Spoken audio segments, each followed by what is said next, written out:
The Time-Travelling Bear Cub.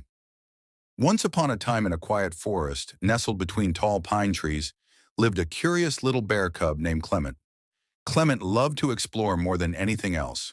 One sunny afternoon, while digging under an old tree stump, he found something very strange.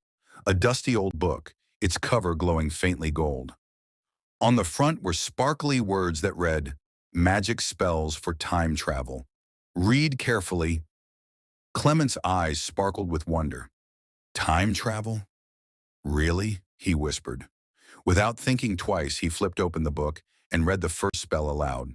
A swirling magical wind wrapped around him, and in a blink, everything changed. Clement was hurled millions of years into the past, landing in a world unlike anything he had ever known. Giant ferns towered over him, and the ground rumbled.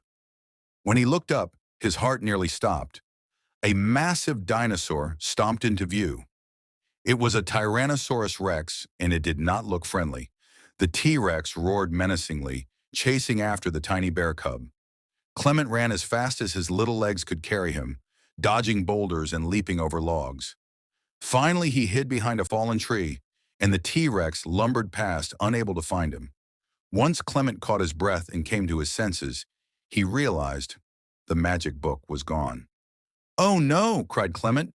"How will I get back?" Retracing his steps and trying to recall the path he had taken while fleeing the T-Rex, he began searching for the book. He peeked under giant leaves and climbed up vines. Just when he thought all hope was lost, he spotted the book wedged between two rocks near a bubbling stream. With newfound energy, he leapt across the stream and snatched up the book, cheering with delight. But Clement's joyful shout echoed through the jungle. A perfect lunchtime signal for the T-Rex. To his horror, the T-Rex reappeared, drawn by the sound of his voice.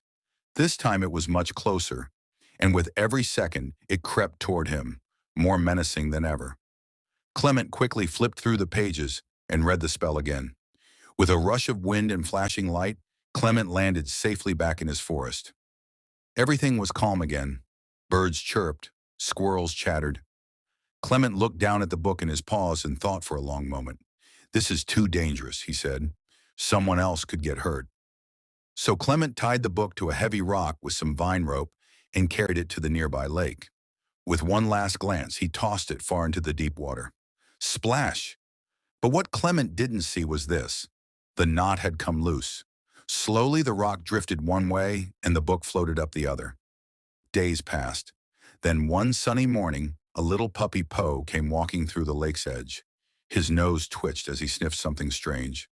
There it was, the magic book. The Poe tilted his head, tail wagging. He pawed the book open. What will happen now?